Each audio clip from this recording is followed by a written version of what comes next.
Hi there. If we're going to start a business in Maine, our tutorial here will cover all the bases necessary for registering with the Secretary of State. So this first page here is just meant to be a general overview of the various functions you have to go through to actually start business. So it doesn't matter if you're foreign or if you're domestic, this tutorial will apply to you. So we've covered here corporations, limited liability companies, limited partnerships, and limited liability partnerships. Excuse me. Clicking on each one of these, you'll get a more detailed tutorial. Um, and even further, there's some links there for domestic corporations versus foreign corporations, that sort of thing.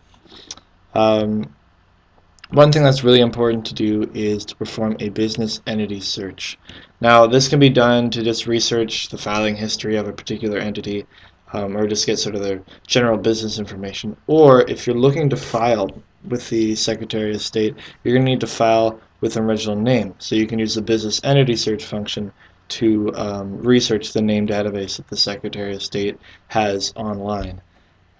If you're wondering exactly how to go about doing that, we have a tutorial here that you can review. And this is sort of the first step in registering in Maine as well. Is, of course, if you're domestic and you're forming a new business, you're going to have to first choose a name.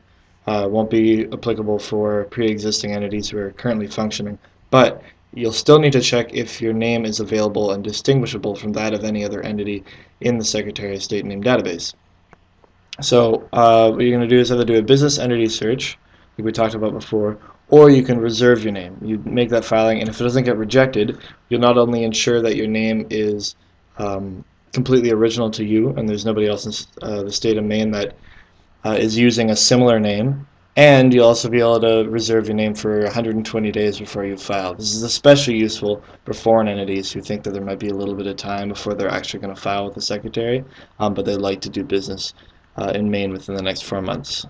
So once you've figured out that your name is completely unique to you, you can download the PDF of the registration forms. Now this is something I should have mentioned earlier, but there's no actual online filing method for the state of Maine. You're going to have to do it by downloading the PDF forms. Luckily we have them all here on our site, so you don't need to go searching for them on the Secretary of State website. And you're going to need to download that PDF, attach it with the filer contact cover letter that comes with it, and a filing fee.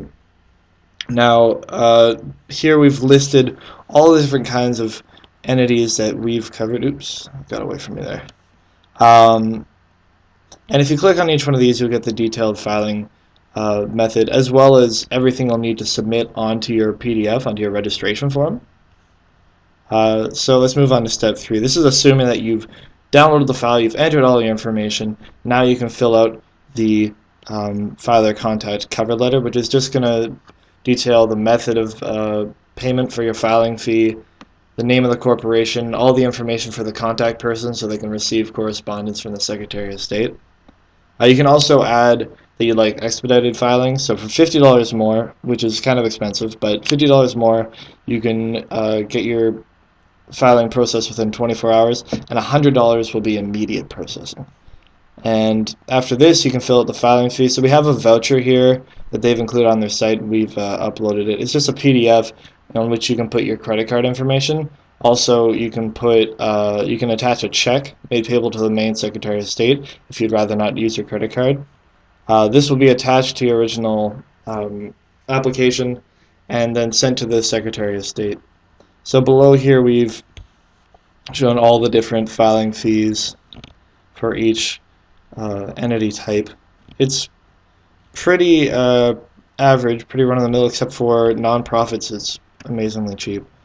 At any rate, after you've done that, yeah, you mail it into the Secretary of State, and that'll complete your filing.